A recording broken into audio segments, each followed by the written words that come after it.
Welcome to On the Beat, where we bring you a different Buffalo Bills beat reporter every week, exclusively on the Overreaction Sports Network.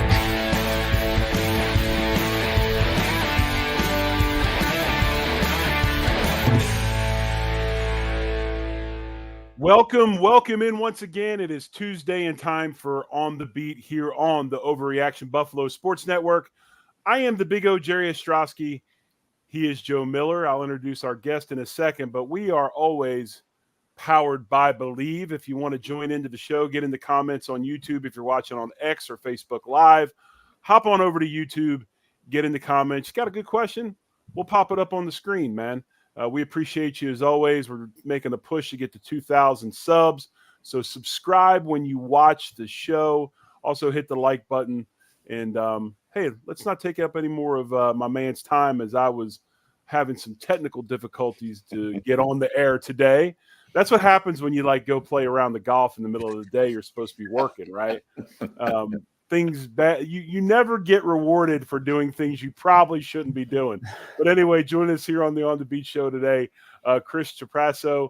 He is from CBS Sports. He's a Western New Yorker, folks. He covers the draft. He does a lot of analyst work on, which I think is really cool, first, second, third year players. And hey, he also lives in Western New York, so he knows a lot about the Buffalo Bills. Chris, welcome to On the Beat. Thanks for joining us. Hey, thanks for having me, guys. I've heard nothing but good things about this show. Joe was reaching out way in the summer to schedule this out. So that to me is like, man, you guys are getting guests way out scheduled in August, July, June even. So it's good that now the football season's here, a big Thursday night game coming up, that I could come on and talk Bills with you guys. So normally John Fina would be on with us. Normally. Well, I say that loosely. But Fina obviously is with us as well. So a teammate of mine back when I was in Buffalo. I've got ADD. I'm always chasing the shiny thing. So the reason you were asked 4 months ago was our buddy, Joe Miller, who keeps this thing afloat, because without Joe, we'd probably all be sitting here sucking our thumbs. But real quick, Chris, people say, hey, week one, especially now that the preseason means absolutely nothing, and we can't even put helmets on in OTAs. Week one, a lot of times people will say, or analysts will say, man, it's like the first preseason game. It doesn't mean anything.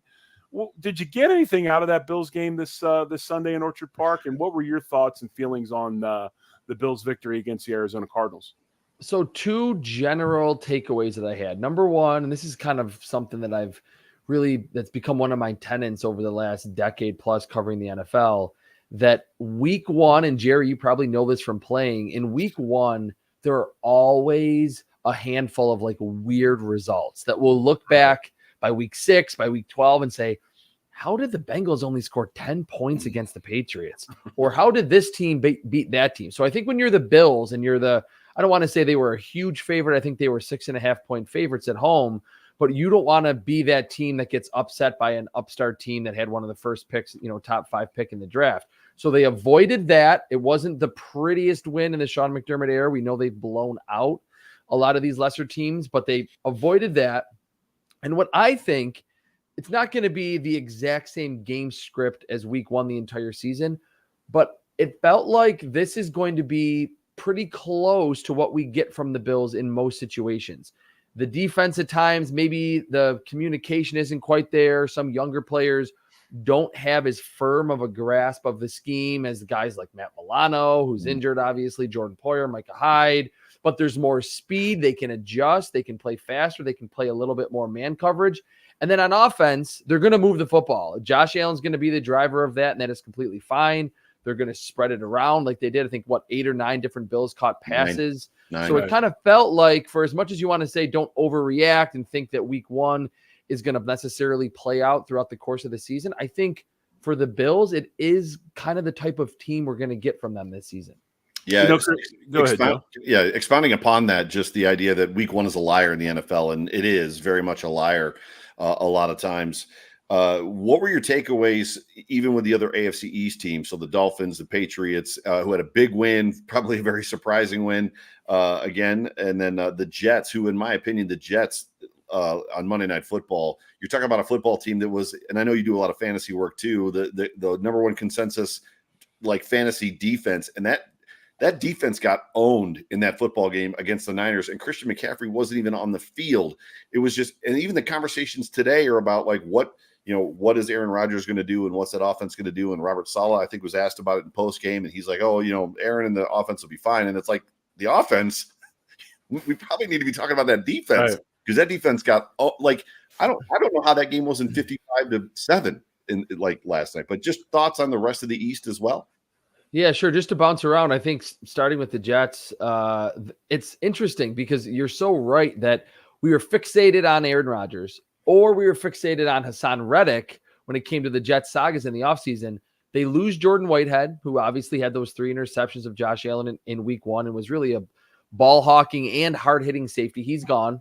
Yep. John Franklin Myers, who was one of the better rotational defensive linemen, can play inside, outside, pass rush, good run defender, a lot of hustle. He's gone from that defense. CJ Mosley was out for a little bit with an injury in that game. To not have those 2 players, and then certainly to not have Bryce Huff, who has been a thorn in the side of the Bills, I think it's easy to think, hey, we've seen the Jets be an elite defense under Robert Saleh. They're just going to trot out the same type of production in 2024. Now, yes, the 49ers have tons of stars. Kyle Shanahan is a brilliant play designer. I think, to me, he's the best play designer, play caller in the NFL. Yeah. But we have to remember that they're missing some key guys that were in the prime of their careers. This is not Jordan Poyer and Micah Hyde, late 30s. Bryce Huff was entering the prime. Jordan Whitehead, still a young player. John Franklin Myers is still relatively young as well. So I think that was interesting for the Patriots. It kind of felt like a Bill Belichick type game, maybe not offensively, of course, but just schematically really giving Joe Burrow a lot of problems. They weren't able to run the ball very well. They turned over the football with Joe Burrow and that defense. So it was kind of like a vintage Bill Belichick type game, even though this was Gerard Mayo as the head coach for the first time. And then the Dolphins looked like the Dolphins, except they weren't great in the red zone until it really counted. Right.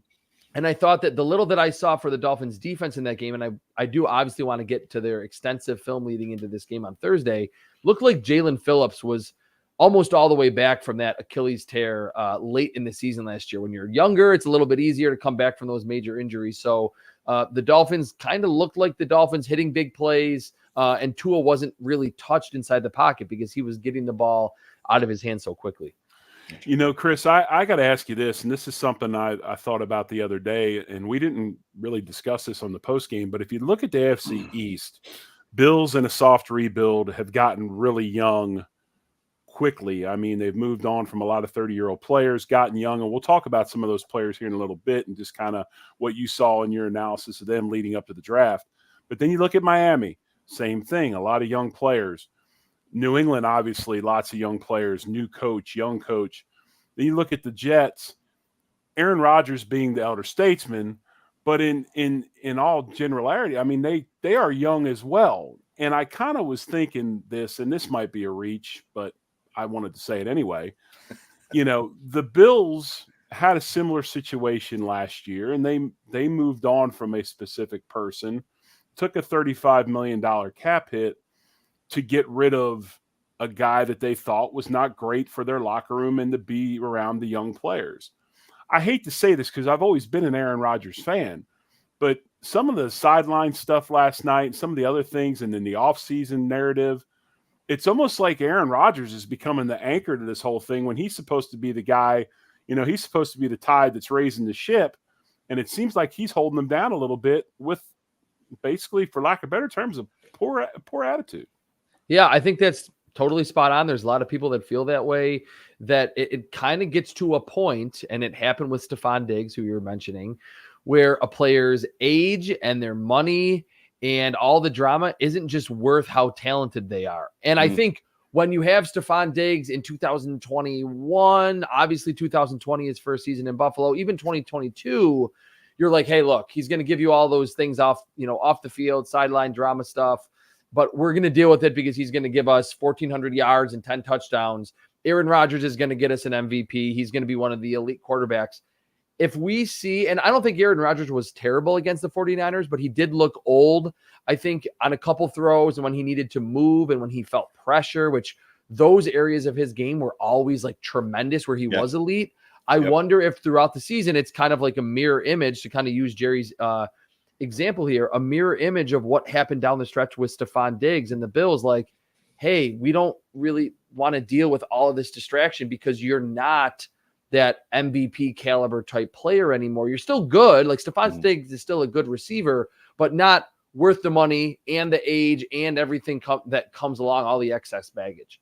Yeah, gotcha. Moving back to the Buffalo Bills as far as just what happened this weekend, what you saw week one, specifically looking at the wide receivers and Keon Coleman. Obviously, we know why the Bills drafted him. There's speculation out there, and we have it as well, Jerry, myself, and John, that the Bills wanted Brian Thomas Jr. when he was gone. That's why they moved back. And then it was like, which guy do they want?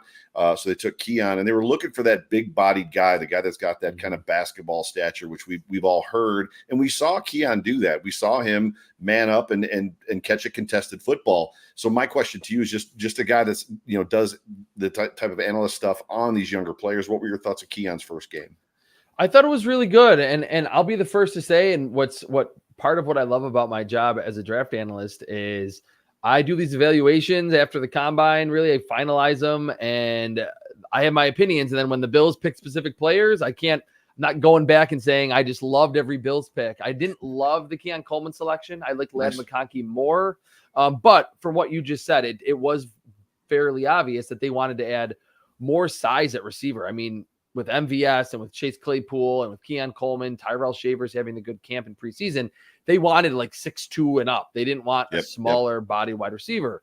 I thought, having said all that, I was surprised, and I thought Keon Coleman had a really good game. I think Joe Brady did a good job on that shallow cross to not ask him to get open with his route running ability alone, but to kind of let him use his speed to just get across the field. And right after the contested catch connection to Keon Coleman, I said to my dad, who I sit next to at the games, and said, like, they have to do that almost every game. Like, they give him an opportunity. I don't know how amazing he's going to be, but if you draft a guy to be that go up and get it receiver, and the last 2 years, Stephon Diggs, Gabe Davis weren't particularly great in those situations. If you're going to draft a guy like Keon Coleman, at least give him those opportunities. So I like that the Bills got him involved, and you get a little bit of momentum for him and confidence building for him that he, led the team in receptions and yards in this game. I think we need to pause just for a moment because of the fact that you just said that you go to the games with your dad, which yes, so there's some season ticket conversation that's going on. So that's pretty awesome. So we can talk later about where you said I have season tickets as well. But expounding upon the wide receivers, the Buffalo Bills have talked all this season, and even coming into the first week of the season last week before the game, the everybody eats mentality, and then sure enough, the Bills put that on display. To your point, with 9 different wide receivers. And I think the question that I have is, in your opinion, is that sustainable, the everybody eats mentality, or is one guy going to have to step up and be the guy? I think it is totally sustainable because I'm coming out of this game thinking, and I'm really interested in both of your thoughts. They score 34 points, and Dalton Kincaid has 1 catch for 11 yards. I don't think anyone, national media, local media, would have said, all right, the Bills are going to score 34 points, but Dalton Kincaid is going to have 1 catch for 11 yards. Nobody would have believed you.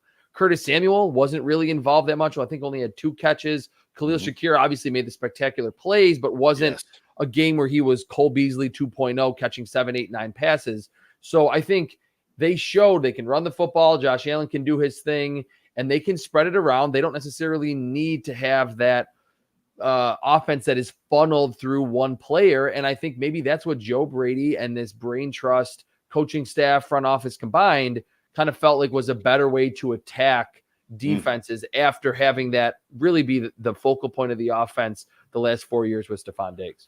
Well, I think, Chris, and you bring up a great point. You talk about Kincaid. I think the thing that I really liked about this offensive performance is it was obvious that Kincaid was a focal point of coverage for the Arizona Cardinals, and they were putting sometimes 2 guys on him. They were having a lot of guys watching him, covering him, and all of that. And with that, it was nice to see the receivers then pick up the slack and be able to get open against man coverage or single coverage or whatever you want to, whatever situation it was. It wasn't like they disappeared like, oh, my goodness, Kincaid's been doubled up. Now, what are we going to do? They were able to spread the ball around, which I think you're going to see that every week. I think you look at the successful teams in the league right now and throwing the football, and mainly you talk about the Chiefs We play another one on Thursday night. They tend to get the ball to a lot of people. It was good to see that we have the ability to do that as well. Yeah, just one last point on this. I think the philosophy that Joe mentioned, that Joe Brady also mentioned during the offseason, everybody eats. I think that's kind of been, and this is just one weekend. We'll see if this continues. In this game, it felt like Josh Allen has really embodied that. And he wasn't, I think in the past, and we've heard Tom Brady in the offseason talk about the pressure that a quarterback can have when you have a Randy Moss or a Stephon Diggs, where at the end of the first quarter, if he doesn't have his 3 or 4 catches, you're trying to force him the football. Felt like in this game, Josh Allen was like, hey, look, we probably want to throw it to Dalton Kincaid 2 or 3 times every possession, but he's getting double and triple teamed, like you mentioned, Jerry, and he was completely fine, calm, cool, and collected, moving to that second read, finding a Matt Collins, dumping it off to James Cook, finding Dawson Knox for that big play over the middle. It felt like Josh Allen wasn't as antsy inside the pocket when Dalton Kincaid wasn't there, which is part of the reason why I think it's sustainable for this to continue, because Josh Allen isn't like, oh man, I got to get Diggs the ball or there's going to be a problem. Like, we don't maybe even know how frequent that was happening when Diggs wasn't getting that production early in games. Right, exactly. And if you look at his passing chart, I mean, most of his passes were intermediate stuff, a lot in the middle, things like that. He had the couple passes long, had MVS open, missed him on the play action. But yeah, I mean, it was very efficient, workman-like performance, not only from Josh Allen, but those receivers. I want to stay, Chris, with the younger players, and Chris Trapasso joins us from CBS Sports. And one of the things he does is draft analysis and goes back through and analyzes young players in the league, first, second year guys, to see where their development is and how they're doing. One of the things that surprised me on game day when I saw the inactives, Vandermark was inactive and rookie Tylen Grable was active. And Grable's a guy who was drafted this year. And I'm going to talk a little bit about that because I think the Bills did hit on some good draft picks this year. But, Grable, a guy, 6th-round pick out of UCF, Central Florida. People felt he needed to develop his body and all that. I thought he had a great preseason, but I did not expect him to be in a uniform. I thought he'd be inactive. He's in a uniform. Vandermark's inactive. What have you seen in seeing him on his film, or just things you've heard that the Bills are so confident in his ability to be that backup swing tackle on game day? Yeah, that's a really astute observation, week one. I'll start just generally about this, how this dynamic maybe is going to work out with Tylen Grable being active, maybe more than Ryan Vandermark. I agree with you. It was a little surprising just because Vandermark's been in this system and everything the Bills have said. They really like him as that developmental swing tackle. Now, beyond that, to me, I thought Tylen Grable had a better preseason, and I think he has better traits than Ryan Vandermark. And Jerry, you being a former offensive lineman, you know how certainly technique matters and strength matters. You got to build that up. It's totally different going from college to the NFL. But you also know how important traits are. And to have a 40-yard dash in the 94th percentile, a broad jump in the 97th percentile among offensive tackles, I think certainly it probably helps him a lot, where he, even if he needs to recover, where he's beaten it initially. I saw that a lot in the preseason. He's able to do that.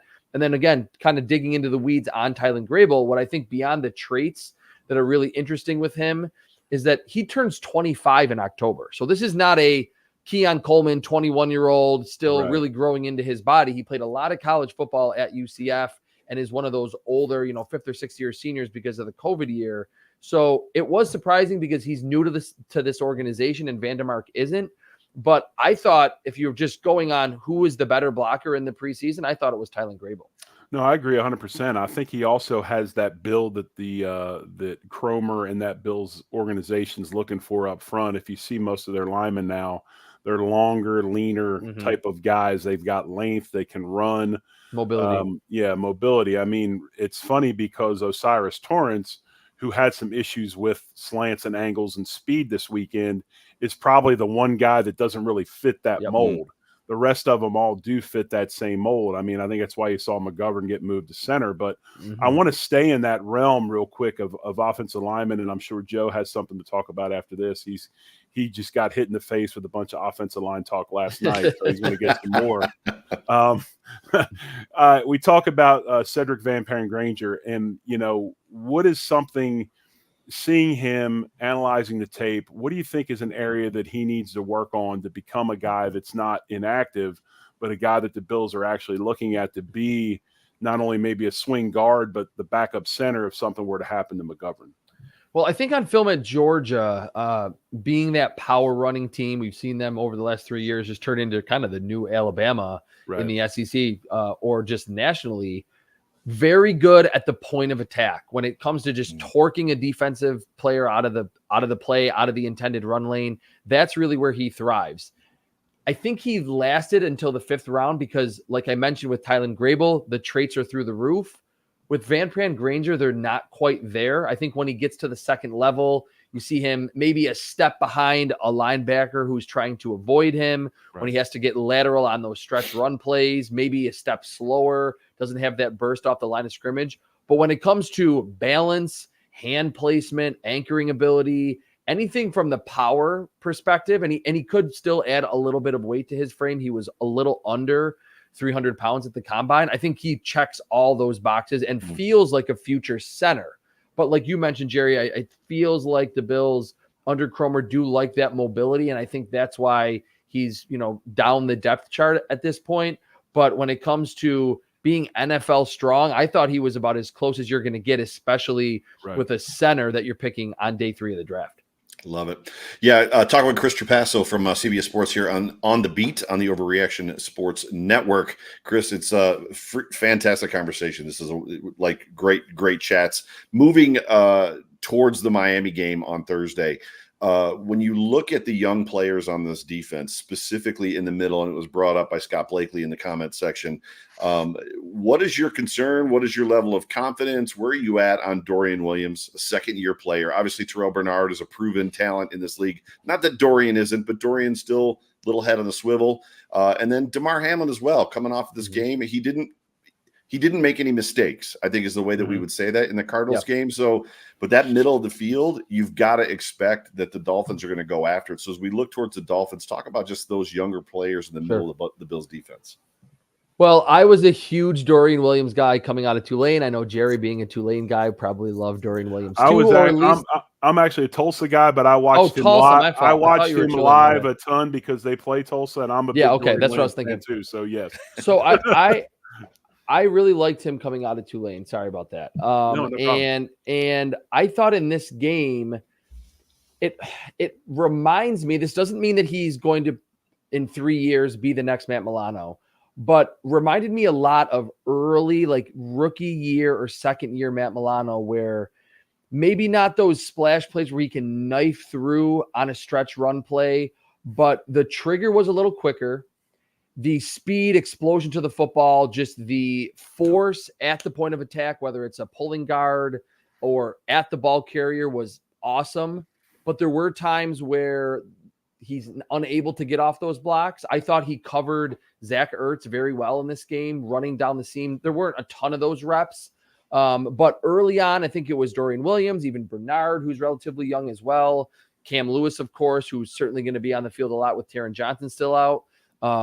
A lot of miscommunication where there was like all 3 of them covering one guy, and then Kyler Murray looks around and, oh, there's Greg Dortch wide open on a 3rd and 6. Second half, they got cleaned up a lot. I don't know what was said in the locker room, but they had those adjustments where they seemed to be on assignment in the second half. And that's been the one thing that Sean McDermott and the coaching staff has talked about with Williams, that once the mental processing gets there, the athleticism, the coverage ability, the fluidity to change directions in coverage, certainly the range to the football is all there. So I think early on, Matt Milano missed some tackles, actually missed a lot of tackles early on, and would occasionally get overwhelmed because he's a little smaller. But the range, the ability to get from truly sideline to sideline and cover, I saw that especially in the second half from Dorian Williams.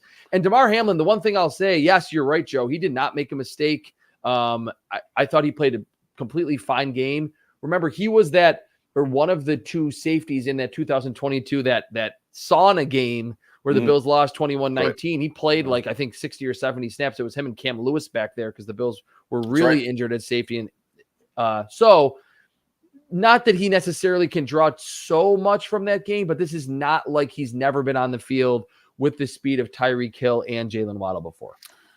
Chris, just kind of piggybacking on that a little bit, I want to talk about another young guy and not necessarily a player. I want to talk about a coordinator, and that is Bobby Babich Jr. I think that, this weekend had adversity early. They cleaned things up in the second half, as you had said.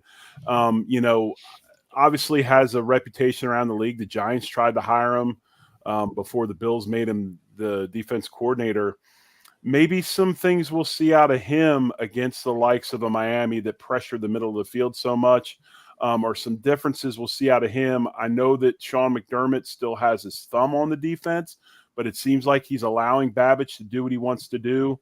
Some of the stuff, or maybe just your thoughts on Bobby Babich Jr. and what do you think he'll be like as a D coordinator for the Bills in this season? Yeah, that's a great question. I wonder, firstly, great point that, yes, he did make those awesome adjustments. The team was more on that side of the ball. The communication was way better. The assignments were sound in the second half. And the Cardinals really didn't do much offensively in the second half. It was really just they built that big lead in the first half that really buoyed them to be in that game. What I wonder with him in this game, Bobby Babich, having coached the safeties and the linebackers, he has a very keen sense of what the players in the middle of the field need to do against the Dolphins. And there were I think it was like the first snap of the game in one of the Dolphins games last year where Dolphins love that little RPO like over the middle, and they hit so many teams with like a big play right off the bat against the Bills. It's like they were ready for it. There was either Matt Milano or Taron Johnson, right in that throwing lane where then suddenly Tua has to panic, takes a hit, or has to throw the football away. Now, of course, no Matt Milano, no Taron Johnson in this game, but I wonder if Bobby Babich having that intimate knowledge of, all right, here's what we wanted from the safeties. Here's what we previously wanted from the linebackers. The middle of the field is so key when you're facing the Dolphins to get Tua off that first read, to not fall for those RPOs. And that will be hard for these young linebackers. But I wonder if him now being just the whole overseer of the defense as the coordinator, if he can really help those young players understand, here's what the Dolphins have seemingly liked to do in terms of all the eye candy at the snap and throwing the football over the middle.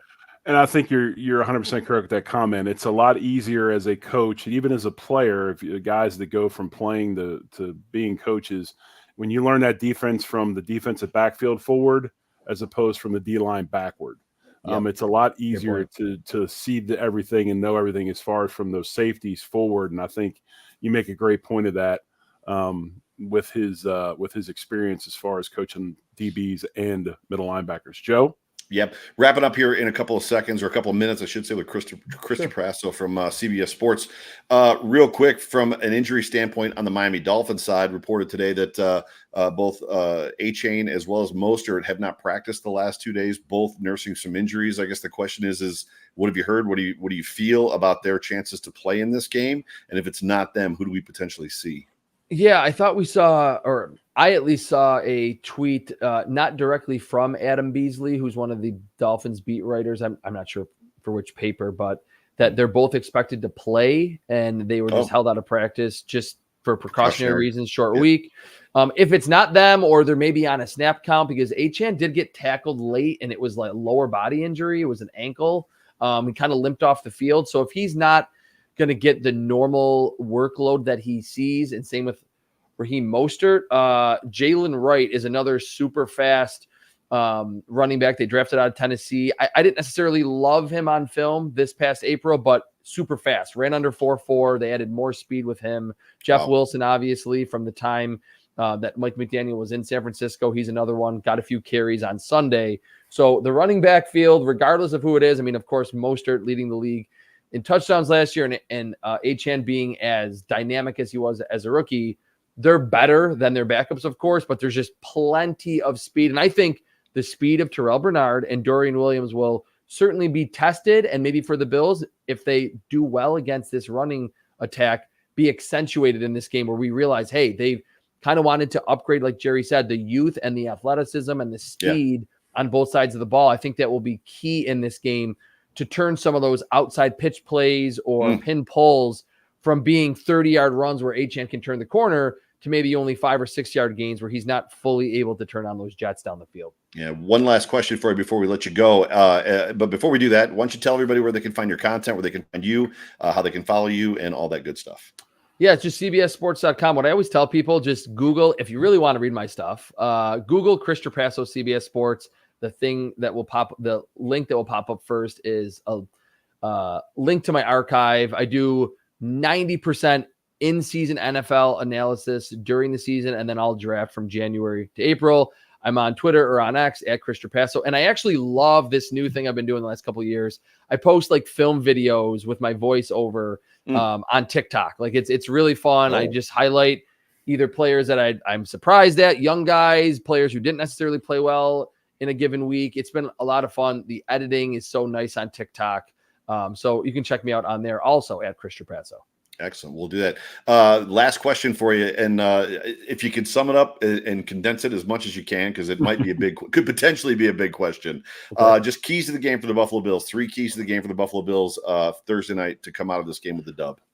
All right. I'm going to kind of piggyback off my own answer. Getting Tua to those second reads. Now, in week 1, there were a few throws against the Jaguars where he did get to the second read, which is something that he doesn't do very often.